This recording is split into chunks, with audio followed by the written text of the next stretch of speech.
Note that according to studies, about 10% of all actively managed funds have beaten an index fund on an after-tax basis. Why not just find the top funds and invest all your money with them? There are two reasons why investing in yesterday's winners may disappoint you.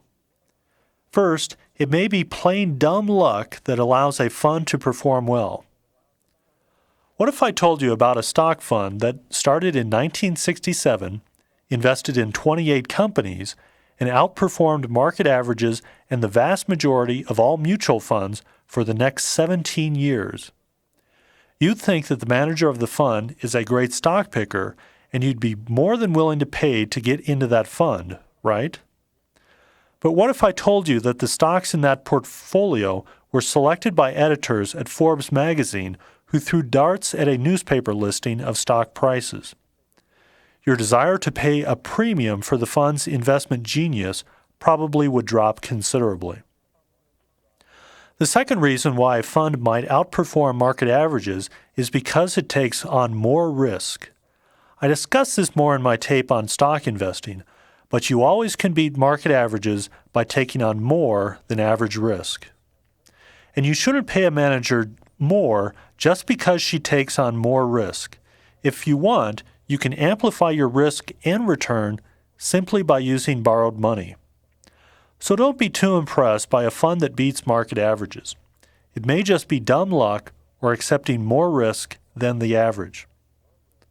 So if the securities market in the United States is fairly efficient and most securities are priced accurately, what are the implications? Does this mean that you should just invest everything in an index fund and relax and go to the beach? Well, you could, and you'd probably do better than most other investors.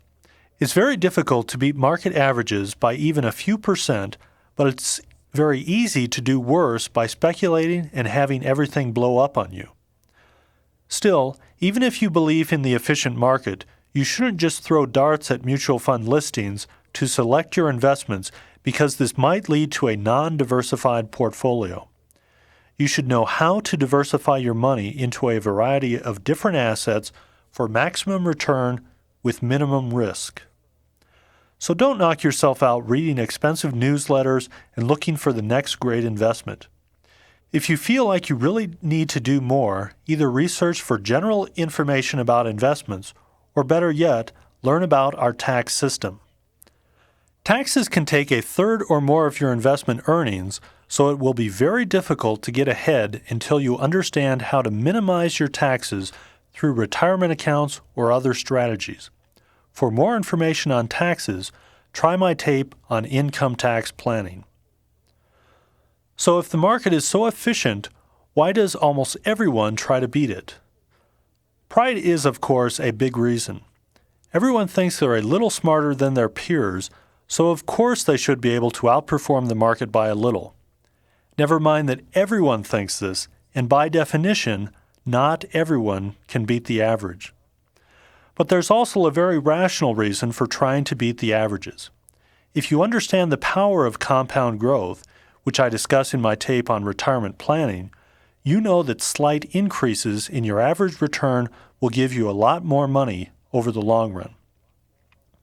But probably the biggest reason for trying to beat the market averages is because it's just plain fun. So if you'd like to have fun and try to beat the market, go ahead, but I'd recommend that you also put a good portion of your money in an inexpensive index fund just in case your method doesn't work out too well.